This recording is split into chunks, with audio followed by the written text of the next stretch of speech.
Tonight on KPBS Evening Edition, embattled Congressman Duncan Hunter is pleading guilty. A live report on what he is taking blame for and what caused the change of mind. Plus, what exactly is wrong with the water in Poway? A boil water advisory has residents looking for answers.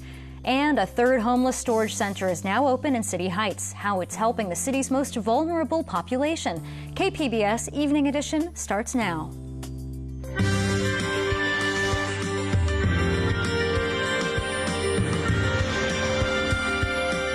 Good evening. It's December 2nd. Thanks for joining us tonight. I'm Maya Trabulsi. Congressman Duncan Hunter is changing his plea. The Republican representative faces federal corruption charges and will now plead guilty to one count of misusing campaign funds. Reporter Priya Sridhar is live at the federal courthouse with details. Priya? That's right, Maya. Duncan Hunter will be coming here tomorrow morning to the federal courthouse to change his plea. Prosecutors have charged Duncan Hunter with 60 criminal counts for allegedly using $200,000 of campaign money on personal expenses. Hunter told local news station KUSI that he made the decision to plead guilty because of his kids. I did make mistakes. I did not properly monitor or account for my campaign money. I justify that plea with the understanding that I am responsible for my campaign and what happens to my campaign money. Whatever my time in custody is, I will take that hit. My only hope is that the judge does not sentence my wife to jail. I think my kids need a mom in the home. Now Hunter faces up to 5 years in prison. He says he will work to help with the transition to whoever is elected to take his seat next. The primary election for his seat is scheduled for March of 2020. Currently, Darrell Issa, Brian Jones, and Carl DeMaio are running from the Republican Party. Democrat Amar Campa-Najjar, who Hunter defeated last November, is also running in 2020. In June, Hunter's wife, Margaret, pleaded guilty to one count of conspiracy. She agreed to testify against her husband if he went to trial. She is scheduled to be sentenced in April. Now, I'm going to be here tomorrow to update you on what's happening here in court, and we'll have all of that information for you online and on air. Reporting live from downtown, Priya Sridhar, KPBS News. Thanks for that report, Priya. Is the water in Poway safe? It's a question residents want to know and city officials are investigating. Over the weekend, murky water was reported and the city put out a boil water notice. KPBS reporter Matt Hoffman has new details on this developing story. Good morning. Where would you like to have the water? Volunteers were out in force Monday handing out bottled water to Poway residents. Thank you, fellas. You're welcome. Appreciate it. Everyone's affected by this. Everyone wants to be able to have safe water to drink. After brown water came out of taps in Poway on Friday, the city issued a boil water advisory. You can shower in it, you can bathe in it. The rule is just don't let the water get in your mouth. And as you can see, lots of people here at Lake Poway picking up bottled water during this time where the city is issuing their boil water notice. It's infecting the entire city, including here at Lake Poway inside the men's restroom. Please do not consume water is the sign posted. Now, originally, lots of people were complaining about brown, murky water. The water in here, though, pretty clear, but residents are still concerned, and the city is still waiting to get testing results. I'd like to know how it happened. It normally doesn't happen to a city like this, this big. It's a tragic thing, and I think they need to make sure that it doesn't happen again. I think Poway's doing an excellent job. You're doing all they can, This is a good reminder for people, that things can happen. 3 days after the brown water was discovered, city officials now say they know what happened. A spokeswoman says the city believes a storm drain backed up into its water treatment facility, and city crews are working to clean and flush the system. Even though the city says the water is safe to bathe in, some are not taking any chances. You know what? I'm going to go to my sister-in-law's house. They have a well, and they said that their water's safe, hasn't been touched or hasn't been any bacteria infested. So I think I'm going to go there tonight for now until everything has been cleared up. You're good to go. The city has gotten more than 400,000 bottles of water for residents, but some are wondering if the tap water is safe for animals. Has a little bit of a smell, but just kind of concerned. We have horses, and I don't know what we're supposed to do with them. We're not going to give them bottled water. The city says they are aware people have these concerns and are urging them to contact their veterinarians. The city says tap water chlorine levels are, quote, well within standards, but it's unclear if the water is totally safe. Matt Hoffman, KPBS News. And so far, the county says there have been no reports of illnesses. There's a new storage center for people experiencing homelessness. City Heights is now the third community to get such a site. Speak City Heights reporter Ebony Monet was there for the opening. Thank you all for being here today as we are very proud to announce the opening of a new storage center. Mayor Kevin Faulkner explained the connection between the city's homeless problem and a storage site. It's really going to help people with their ability to, their dignity, and their freedom for their personal belongings, as well as help clear our community. The newest site is located on a city-owned lot on Leah and 54th Streets. There are 50 storage bins available now, but it has the capacity for 500. It's being managed by Mental Health System. Clinical Vice President Sarah Nudell says staff will be on site to connect people to county services, which includes housing, which includes mental health treatment, medication, whatever it may be. The Logan Heights site is also operated by MHS. Some residents there spoke out against it. They raised concerns about how close it is to Sherman Elementary School and the center's overall impact on the community. Nudell says security measures include increased police patrols. We really haven't had any issues. People that come to this program are excited to utilize the services, which includes an on-site restroom and washing areas. The program is funded with State Homeless Emergency Aid Program, or HEAP dollars. Ebony Monet, KPBS News. Next month, a new law goes into effect banning the use of private detention facilities in California. But the federal government is trying to extend the use of these prisons. KPBS reporter Max Rivlin-Nadler explains how. AB 32, which was signed into law by Governor Newsom in October, bans the use of private prisons in California. This includes 4 for-profit detention centers used by Immigration and Customs Enforcement, including one in Otay Mesa. The law takes effect on January 1st and doesn't immediately shut down these detention centers. Instead, it says the current contract the companies have with the federal government can't be extended. But ICE is trying to extend the contracts of these facilities this year, before the bill goes into effect. Bay Area Assemblyman Rob Bonta sponsored the bill.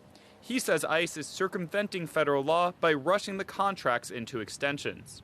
They are handing these contracts billions of dollars over the potentially period of 15 years, spending American tax dollars without a process, without a vetting, without a transparency, without an openness. This is a fake bid process. ICE had earlier told KPBS that it didn't believe AB 32 would have any impact on its operations. Bonta says the rushed contracting process proves otherwise.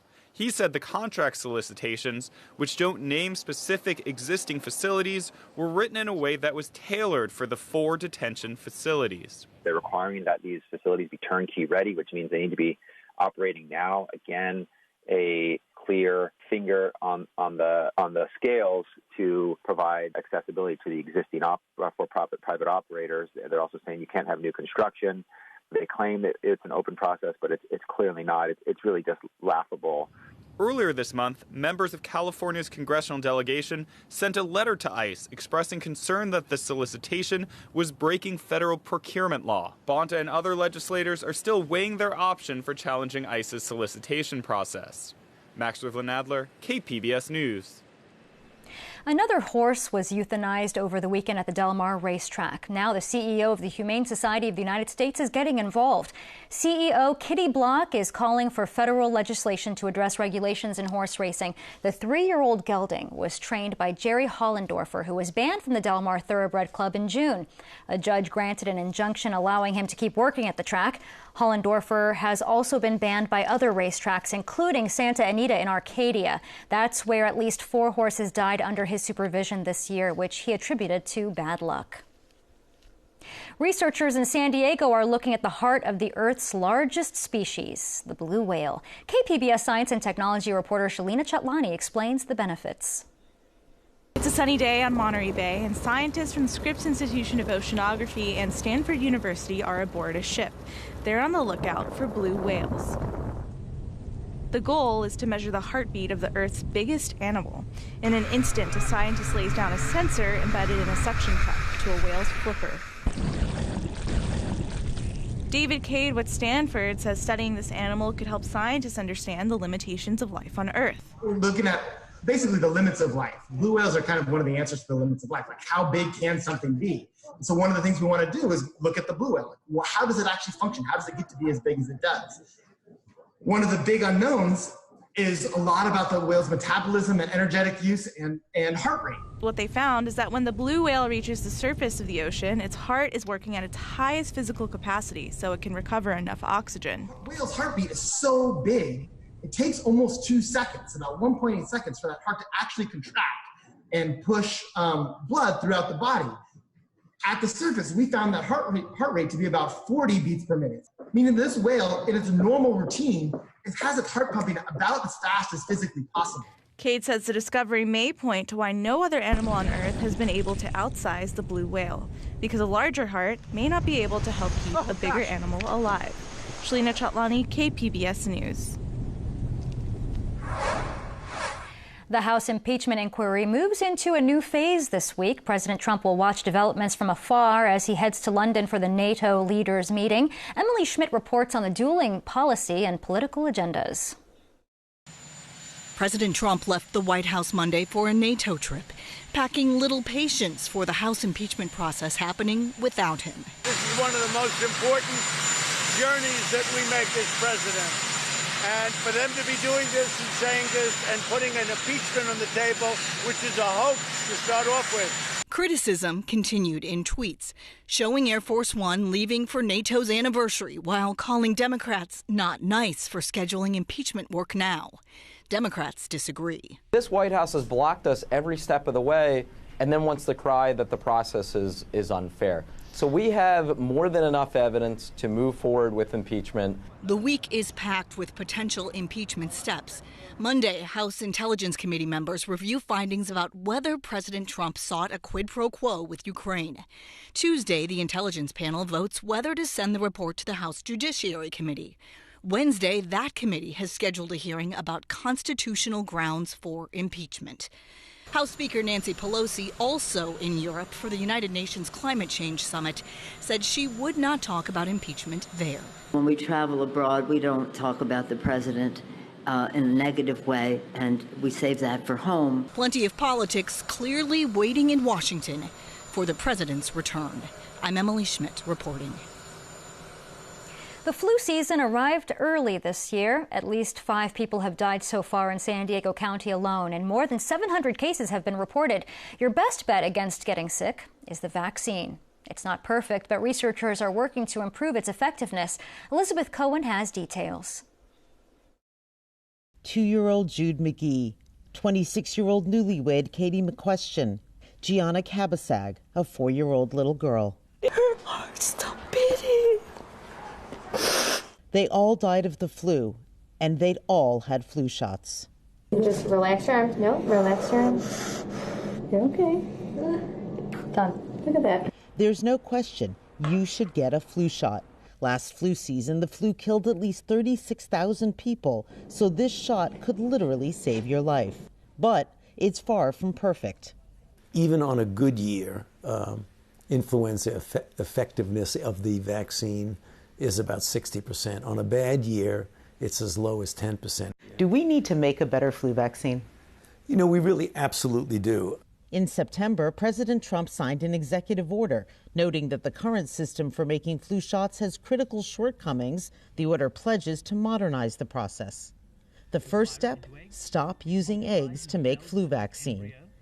They grow the virus in the eggs, like the eggs you eat for breakfast, and then they kill the virus and put it in a vaccine. But sometimes the virus changes inside the egg, so it doesn't end up matching the flu that's out there spreading among people. That's why some companies like this one have figured out ways to grow the flu virus without using eggs. Right here we have the cells growing the virus. The virus stays the same, and when you make the vaccine, it looks closer to what's in the wild. So no eggs here anywhere? No eggs here anywhere. Trump's executive order is designed to encourage more of this technology and something even bigger, something researchers have been working on for years. a flu vaccine you would get only once in your life instead of every year. Karen Craney is one of the first people in the world to get what's called the universal flu shot as part of a study at the National Institutes of Health. Invert 5 times. The shot is prepped and medical history is made. A universal flu shot is at least a decade away. It's complicated. It's not going to be easy, but we're starting to see the light at the end of the tunnel. So for now, get your regular flu shot to protect yourself and everyone around you while we wait for something even better. And that was Elizabeth Cohen reporting. In the U.S., obesity is considered an epidemic. More than 70% of American adults are overweight or obese. In today's Health Minute, Steve Nannis explains a new report analyzing weight increases over the last decade. Do you weigh more than you did 10 years ago? You're not alone. According to a new report, Americans self-reported they weigh more this decade than they did last decade. But fewer adults say they want to lose weight. That's according to a just-released Gallup poll. It found 28% of surveyed Americans weighed 200 pounds or more between 2010 and 2019. That's a 4-point jump from the previous decade. The Gallup poll points out the increase happened at the same time new fad diets promising quick results gained popularity. However, fewer Americans now consider themselves overweight or obese. According to the report, almost 40% of surveyed men and women are content with their current weight. One way to look at the shift, it may reflect changing attitudes towards weight and body image. But experts say those heavier numbers on the scale are not good for one's health. According to the U.S. Centers for Disease Control and Prevention, a weight of 200 pounds can be considered overweight or even obese for the majority of Americans who are shorter than 6 feet 4 inches. The CDC says excessive weight gain is tied to several leading causes of death, like heart disease, stroke, diabetes, and some cancers. Experts recommend you eat healthier foods that have fewer calories instead of sacrificing food completely. For today's Health Minute, I'm Steve Nannis. About 10% of San Diego County residents living with HIV don't know it. UC San Diego is offering free testing this week. The screenings on Tuesday, Wednesday, and Thursday are offered at various locations on campus. It's part of UCSD's week of programming to mark World AIDS Day. The global event fell on December 1st. For information on UCSD testing sites and hours, go to kpbs.org. From environmental advocate to San Diego City Council president, now Georgette Gomez is running to replace Congresswoman Susan Davis. So what does that mean for District 9? KPBS Speak City Heights reporter Ebony Monet sat down with Gomez to get her take. We caught up with Council President Georgette Gomez at Cafeina Cafe, a new specialty coffee shop on 46th Street in City Heights. Thanks for your time. Of course. Okay. Gomez has represented City Heights for 3 years, and now she's running for Congress. How did that decision come about? Was it always the plan? No, it wasn't part of the plan. To me, politics was never part of the plan. It's about, for me, the plan is addressing injustices in our society. It's changing systems that are that impact people's quality of life. That is part of the plan for me. How I do that is different ways. In 2016, while transitioning from a longtime community organizer to a San Diego City Council member, Gomez often spoke critically about special interest. What have you learned about getting things done, and has your mind softened a bit to the idea of those special interests downtown, and have you learned anything about why things may take time or how it works? Oh, yes. No, I've learned a lot since coming in. I had a perspective that really has shifted completely. Now I have a much better understanding of what the council does versus what the mayor. The council is there to set up policies. The mayor is there to implement the policies that the council is adopting. Mind you, I didn't feel that we were introducing a lot of policies. So now as the council president, I'm intentionally trying to introduce policies. I'm updating the affordable housing ordinance. Yes, it got vetoed. Mayor Kevin Faulkner recently vetoed Gomez's inclusionary housing update that would have increased fines developers have to pay when their projects don't meet the city's affordable housing guidelines. There's the design is also to slow down the vehicle. Still, as we walked around the neighborhood, Gomez says she's not giving up on her agenda. which also includes attracting business to the district. The challenge that we have is that a lot of the new businesses that want to come, because it is an older community, we have infrastructure deficits. Gomez says her office is making progress. Working with Price Charities, they're in the midst of working on doing an affordable housing development that is for seniors, but also for multifamily. Gomez has released a housing action plan that she says addresses the community's lack of affordable housing. Back inside, I questioned if she believes her District 9 replacement can build on this momentum. Do you believe that you've started a momentum that will continue with or without you in this leadership position? Oh, most definitely. I mean, what I've learned at City Hall is that once you get the projects going, there's not going to be a turning back from the city. So I feel very confident that everything that we've started during this period of my time being in council will see the light. What do you say to people who feel that they're losing that support by you running for the 53rd and that they're going to just be left behind? Yeah, I know that the residents in District 9 are smart and they're going to elect that person. So it shouldn't be just based on me, because I'm going to get termed out whether I leave now or in 4 additional years. I'll be done. So for me, my commitment to this community doesn't change. It doesn't matter where I'm at.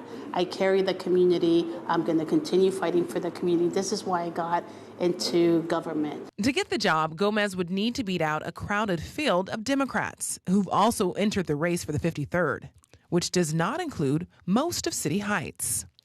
Ebony Monet, KPBS News. Today is National Special Education Day. It's a day to recognize teachers, students, parents, and the progress that's been made in special education. Special Education Day was first celebrated in 2005. It's also a time to recognize the Individuals with Disabilities Education Act, which passed in 1975. The legislation is designed to ensure that children with disabilities be granted a free public education in the least restrictive environment.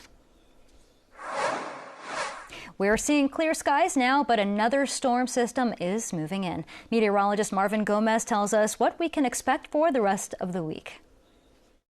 Happy Monday, everyone. Thank you for staying with us here on KPBS News. I'm AccuWeather's Marvin Gomez, and here are your weather highlights. We continue to have a high surf at the beaches. That advisory will go into tomorrow as well, and there is widespread rain and isolated thunderstorms on the way, some gusty winds as well across our area, and the potential for some street flooding. As we take a look at our satellite and radar image in the last couple of hours, some clouds have been moving through the region, but most of the action is taking place across central California. You can see south of San Francisco into the San Joaquin Valley, some of the heavy rain pressing through, and the higher elevations in the Sierra, they're getting some snow right now. For tonight here at home, partly cloudy skies, temperatures cooling down to 53 degrees. And looking at the rest of San Diego County, we're noticing some clouds across Borrego Springs, a low of 47 degrees for tonight, cooling down to 41 across Mount Laguna. As I said previously, a high surf advisory continues in effect until Tuesday at 10 in the morning,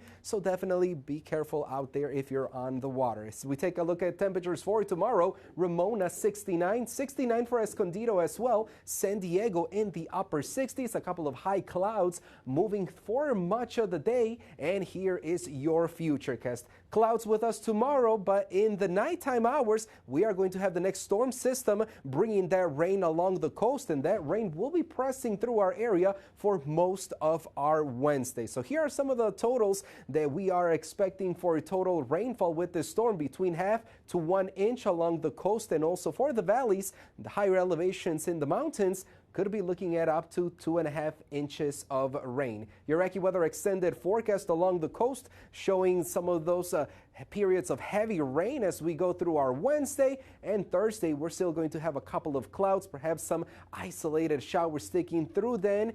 Even inland, that's going to be the case. Temperatures across the mountains, 46 degrees, a little bit chilly for Wednesday, and becoming cloudy for tomorrow. As I said previously, Wednesday also, that's going to be the wet day across the deserts, and they could be picking up to 1/2 inch of rain. That is all on my end. Thanks for staying with us here on KPBS News. I'm AccuWeather's Marvin Gomez. Back to you. Thanks. And the most wonderful time of the year is also the most busy time of the year for postal services. While you're checking off your seasonal to-do list, be aware of those deadlines for getting your holiday cards and packages to their destinations before Christmas. Mary Maloney runs through the list in today's Consumer Watch. In order to help Santa get those presents under the tree, there are some deadlines you need to know. Get your packages to the post office by December 14th. That's if you want the standard ground delivery.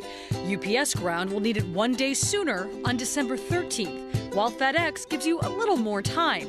Their deadline for the standard ground service is Monday, December 16th. If you're a last-minute shopper, you'll have to shell out more money. The 3 major carriers will deliver next-day air for packages sent on December 23rd. But it will come at a premium. Also, be prepared to wait in long lines with others trying to beat the clock. For Consumer Watch, I'm Mary Maloney. You can find tonight's stories on our website, kpbs.org/evening edition. Thanks for joining us tonight. Have a great evening.